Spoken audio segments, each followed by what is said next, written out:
Assalamualaikum warahmatullahi wabarakatuh. Nama saya Dwi Jayanti Marwati Dewi, NIM E2019-1019 dari kelas Perbankan Syariah 1, Fakultas Ekonomi dan Bisnis Islam. Nah, di sini saya akan menanggapi video yang telah Bapak Wadud kirim, yang bertema periodisasi peradaban Islam.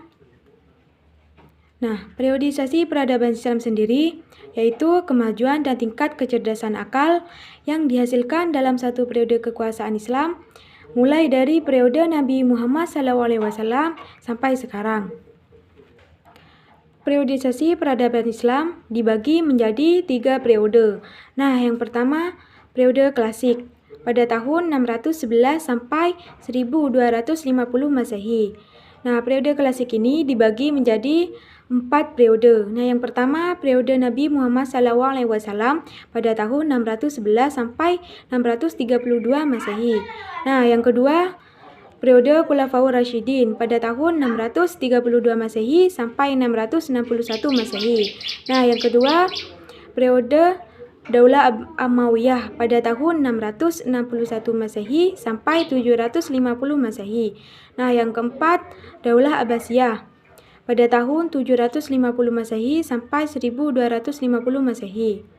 Nah, ciri-ciri periode klasik. Nah, yang pertama, penanaman akidah dan tata cara beribadah yang benar.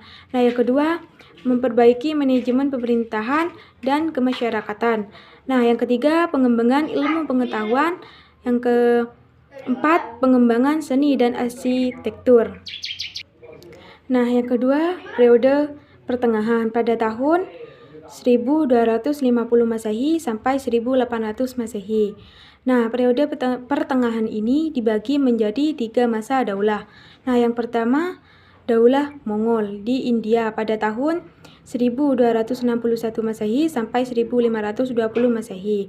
Nah, yang kedua, Daulah Safawiyah di Persia pada tahun 1501 sampai 1722 Masehi. Nah, yang ketiga, Daulah Utsmaniyah di Turki pada tahun 1520 Masehi sampai 1801 Masehi.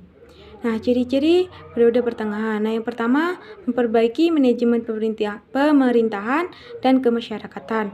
Nah, yang kedua, pengembangan ilmu pengetahuan. Yang ketiga, mengembangkan seni dan arsitektur. Nah, yang ketiga, periode modern pada tahun 1800 Masehi sampai sekarang. Nah, periode modern ini ditandai dengan kemerdekaan negara-negara Islam. Nah, misalnya yang pertama, Pakistan pada tahun 1947, yang kedua Mesir pada tahun 1992, yang ketiga Irak pada tahun 1932, yang keempat Syria Yordania pada tahun 1946, yang kelima Libya pada tahun 1951, yang keenam Sudan dan Maroko pada tahun 1956. Nah, yang ketujuh Aljazair, Yaman Utara dan Yaman Selatan dan Emirat Arab pada tahun 1962. Nah, yang ke-8 Malaysia pada tahun 1957. Nah, yang ke-9 Brunei Darussalam pada tahun 1984. Nah, yang ke-10 Indonesia pada tahun 1945.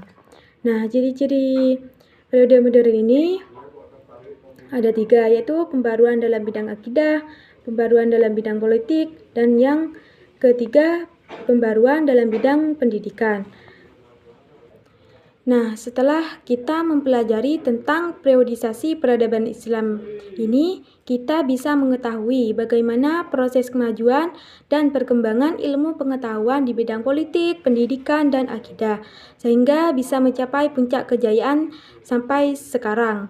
Nah, sekian tanggapan dari saya. Apabila ada tutur kata yang salah, saya mohon maaf. Wassalamualaikum warahmatullahi wabarakatuh.